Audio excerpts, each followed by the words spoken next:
press the bell icon on the YouTube app and never miss another update. अस्सलाम वालेकुम, this is Maaz Shakeel and you are watching my channel the Learning Tree. जैसा कि पता है कि मैं जो प्रीवियस लेक्चर था, जो दो तीन लेक्चर्स में जो अपलोड किए हैं वो मैथमेटिक्स से रिलेटेड थे। तो मेरे पास काफ़ी स्टूडेंट के मैसेजेस रिसीव हुए हैं जिन्होंने बोला है कि आप जो है वो सेकेंड ईयर फिजिक्स के न्यूमेरिकल्स के हवाले से हमें गाइड कर दें। सो आज जो मैं एक चेन बनाने जा रहा हूँ जो कि न्यूमेरिकल्स की चेन होगी, जो कि इंशाल्लाह एंड तक चलेगी। और इन 1 week I will be upload 2 lectures in which one will be the physics and second lecture will be the mathematics. So आज मैं एक चेन स्टार्ट कर रहा हूँ, that is physics chapter number 15। अगर आप चाहते हैं कि आप न्यूमेरिकल्स में बहुत स्ट्रॉन्ग हो जाए तो you have to watch my video till the end of this year, क्योंकि ऑब्वियसली बात है जो न्यूमेरिकल्स का जो आपका पोर्शन होता है वो काफ़ी वेटेज यहाँ पे हाई होता है उनका, और बहुत ही इंपॉर्टेंट चीज़ होती है। न्यूमेरिकल्स बहुत ही मेजर चीज़ होती है। Now I am going to start my first chapter, that is chapter number 15, in which we will be study about the galvanometer, ammeter and voltmeter। अच्छा, इसके जो एग्जाम में एक न्यूमेरिकल लाजमी आता है जो कि गैल्वेनोमीटर, एमीटर या वोल्टमीटर का होता है, ठीक है। Now we have to discuss what is galvanometer, what is ammeter and what is voltmeter.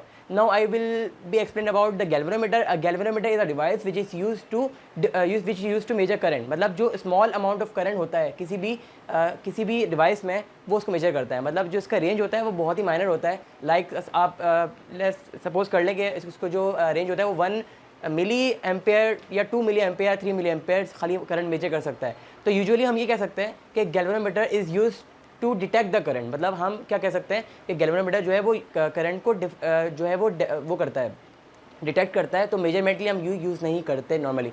Now next one is ammeter. तो ammeter is also a measuring instrument device which is use to measure high current. मतलब अगर कहीं भी किसी भी object में अगर high current pass हो रहा है तो अगर हमें कैलकुलेट करना है तो वो एमीटर जो है वो बता सकता है। मतलब एमीटर का जो रेंज होता है एज कम्पेयर टू गैल्वेनोमीटर वो काफ़ी हाई होता है। लाइक अगर लेट सपोज किसी भी ऑब्जेक्ट में 25 एम्पेयर करंट है तो we can not use galvanometer because it can be measure only a small amount of current, तो वी विल यूज़ एमीटर। सही है। Next one is voltmeter. Voltmeter is simply कह सकते हैं voltmeter is use to measure voltage, ठीक है। अच्छा, जो मेन चीज़ होती है वो गैल्वेनोमीटर होती है। तो हम क्या करते हैं, गैल्वेनोमीटर से ही हम एमीटर बनाते हैं और उसी से हम क्या बनाते हैं, वोल्टमीटर बनाते हैं, ठीक है। Now we will discuss about the conversion of galvanometer into voltmeter. मुझे क्या करना है, गैल्वेनोमीटर को वोल्टमीटर में कन्वर्ट करना है, ठीक है। अच्छा, एक चीज़ जो बहुत ही इंपॉर्टेंट चीज़ है जो कि आपने मैट्रिक में पढ़ी होगी, कॉम्बिनेशन ऑफ अ रेजिस्टेंस। तो कॉम्बिनेशन ऑफ रेजिस्टेंस में एक चीज़ बड़ी इंपॉर्टेंट चीज़ होती है कि अगर रेजिस्टेंस सीरीज़ में लगे हुए हैं, अगर रेजिस्टेंस सीरीज़ में लगे हुए हैं और या फिर रेजिस्टेंस पैरेलल में लगे हुए हैं, तो ये चीज़ आप हमेशा याद रखें कि अगर सीरीज़ में लगा हुआ होगा तो क्या होता है, आपका वोल्टेज डिवाइड होता है। मतलब किसी भी ऑब्जेक्ट में क्या होता है, वोल्टेज डिवाइड होता है बट करंट रिमेन सेम, ठीक है। और पैरेलल में क्या होता है, पैरेलल में करंट डिवाइड होता है और वोल्टेज रिमेन सेम।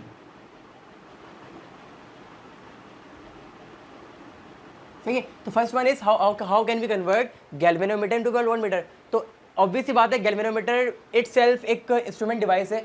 अगर मैं इसके इंस्ट्रूमेंट डिवाइस के सीरीज़ में, सही है, अगर मैं इसकी सीरीज़ में एक रेजिस्टेंस लगाऊं जिसको मैं एक्स रेजिस्टेंस कह रहा हूँ, एक्स रेजिस्टेंस मतलब multiply resistance, this is called multiply resistance, ठीक है।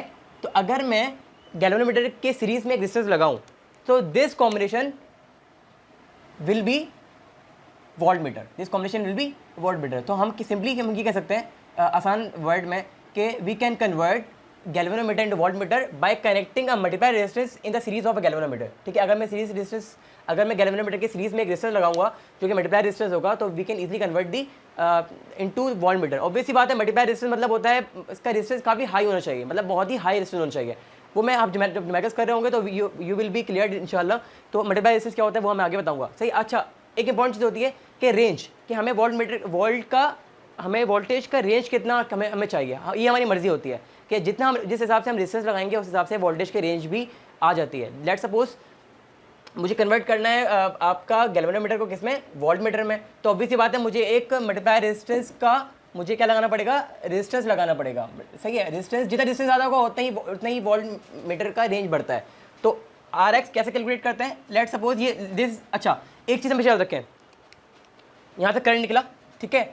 यहाँ से जो करंट निकला वो आई निकला, ऑब्वियसली यहाँ गया, फिर यहाँ गया, फिर यहाँ पे गया। तो एक चीज़ बताई थी मैंने यहाँ पे, जो जब भी सीरीज में रेजिस्टेंस लगे हुए होते हैं तो वोल्टेज डिवाइड होता है बट करंट डिवाइड नहीं होता। ऑब्वियस सी बात है, इसका वोल्टेज होगा डिफरेंट होगा और इसका वोल्टेज क्या होगा, डिफरेंट होगा, ऑब्वियस सी बात है, ठीक है। बट इसका करंट भी आई होगा, इसको आई जी, इसको आई जी आई कह देता हूँ, याद रखिए हमेशा, चूंकि सीरीज में लगा हुआ है तो ऑब्वियस सी बात है जो आई होगा वही आई जी होगा और वही आई एक्स होगा। तो कहीं कंफ्यूजन होने की जरूरत नहीं है। अगर आपको मल्टीप्लाई का अगर आपको मल्टीप्लाई का करंट गिवन है या आपको गैल्वेनोमीटर का करंट गिवन है तो ऑब्वियस सी बात है वो बात कर रहा है किसकी, आई की बात कर रहा है, मतलब सेम करंट होता है, ठीक है। तो वोल्टेज दिस इज ये जो वोल्टेज ये वो वोल्टेज होता है जो हमें रेंज, मतलब इसको हम कह सकते हैं ये रेंज है, इसको हम कह सकते हैं ये रेंज है।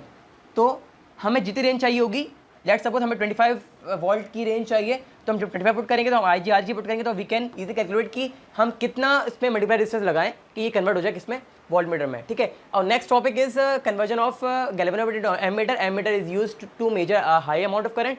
ऑब्वियस सी बात है कि हम जो है वो high amount of current measure करना चाहते हैं तो हम क्या करेंगे, इसको कन्वर्ट करेंगे एमीटर के अंदर। अच्छा, एक चीज़ वही चीज़ हो गई कि गैल्वेनोमीटर में जब गैल्वेनोमीटर को हम वोल्टमीटर में कन्वर्ट करते हैं तो हम क्या करते हैं, सीरीज में एक रेजिस्टेंस लगाते हैं।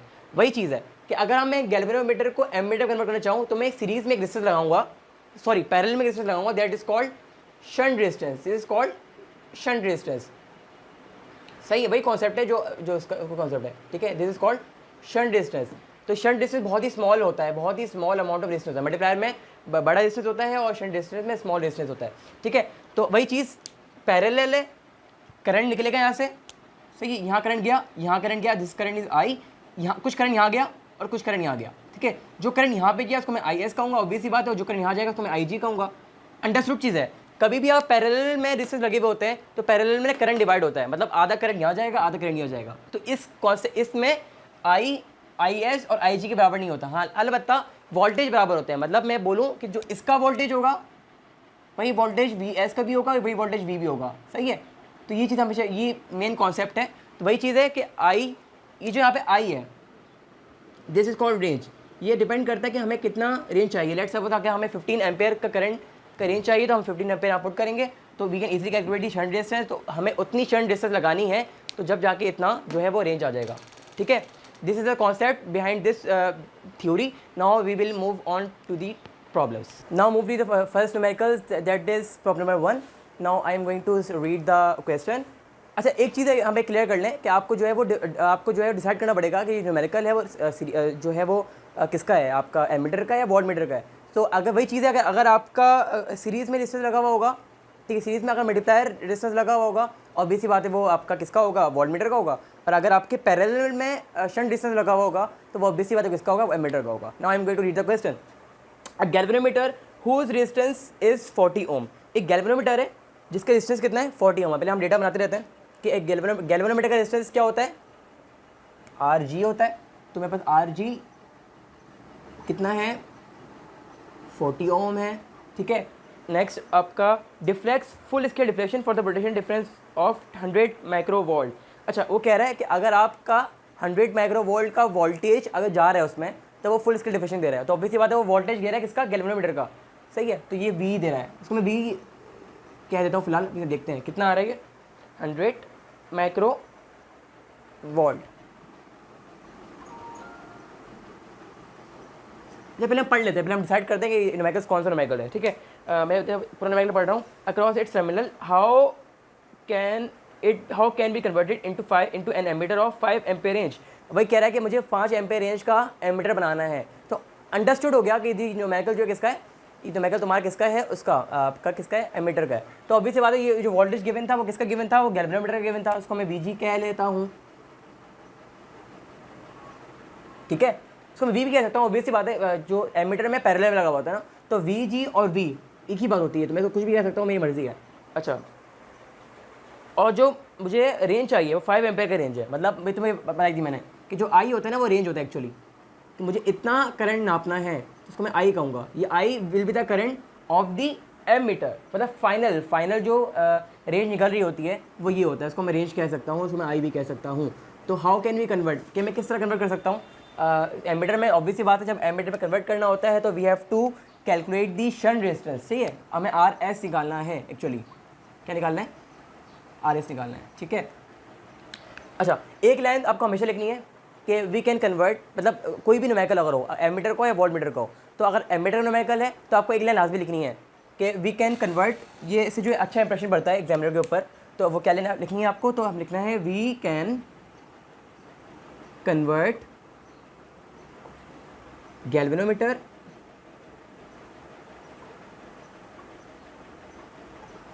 Into ammeter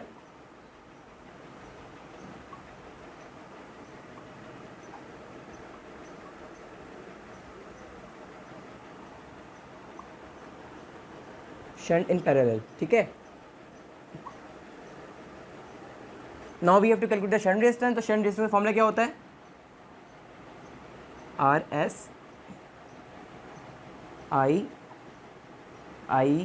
minus I G into R G, this will be the shunt resistance, ठीक है। अगर मैं डेटा देखूँ तो डेटा में मुझे आई गिवन है, मुझे आर जी गिवन है, but I don't have I G, तो we have to first calculate the I G. अच्छा, मैं यहाँ पे मैंने कन्वर्ट नहीं किया, तो ऑब्वियसली बात है इसको मैं स्टैंडर्ड फॉर्म में लिखाना पड़ता है।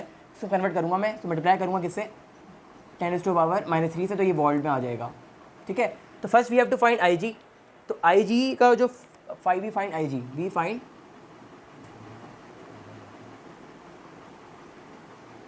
अच्छा, आपको ओम्स लॉ पता होगा। ओम्स लॉ क्या होता है, ओम्स लॉ कहता है जो वोल्टेज होता है वो करंट का और रेजिस्टेंस का प्रोडक्ट होता है, ठीक है। अगर मैं गैल्वेनोमीटर पे मैं लगाऊं तो ये क्या हो जाएगा, ये वी जी हो जाएगा, ये आई जी हो जाएगा और ये आर जी हो जाएगा, ठीक है। What is we ji, we जी जब पता है, वी जी इज़ 100 इंटू 10⁻³ और आई जी आपके पास यहाँ पे क्या है, I G I have to calculate I G ना, तो आई जी इसको ऐसे छोड़ देते हैं, और आर जी तुम्हें गिवन है, आर जी इज़ 40 ओम, तो I G what will be I G is equal to 100 into 10⁻³ divide by 40। So I have already calculated the value of I G, so I will be जो I ji value आ रही है मेरे पास वो आ रही है 2.5 into 10⁻³ ampere, ठीक है। This will B current of current of galvanometer. अच्छा, आपने गौर करें, जो मैंने कहा था ना आपको कि जो गैल्वेनोमीटर है वो बहुत ही short amount of current measure करता है, तो वो इतना मेजर कर रहा है, एक्चुअली रेंज होती है, करंट रेंज ही होती है, तो कितना माइनर आ रहा है, सही है। Now we have to calculate the shunt resistance, so we have to put this value in equation number 1, ठीक है। पुट इन इक्वेशन 1, तो what will be the shunt resistance, I will be putting the values in the first equation, so I will get the what is the value of I is already given, that is 5 ampere, 5 divided by what is 5 minus 2.5 into 10⁻³ and what is RG is 40 ohm. Now I will be write the final answer. So I have already calculated this value, so you have to use calculator for it. My answer is 0.0200 ohm. ठीक है, तो आपको how to check your answer, so keep in mind कि shunt resistance की value बहुत ही minor होती है, लाइक दिस।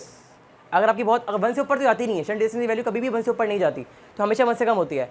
अगर आपके पास से बड़ी वैल्यू आ रही है तो you have already made some mistake, so you have to check the solution. But multiply resistance की वैल्यू हमेशा 1000 से 100 से बड़ी ही आती है। अगर आप नए व्यूवर्स हैं और आपने अभी तक मेरा चैनल सब्सक्राइब नहीं किया तो you have to subscribe my channel and press the bell icon, ताकि जो भी इन्फॉर्मेशन होगी, जो भी लेटेस्ट वीडियो होगी वो आप तक पहुँच सके और आप इससे फ़ायदा हासिल कर सकें। Thank you so much.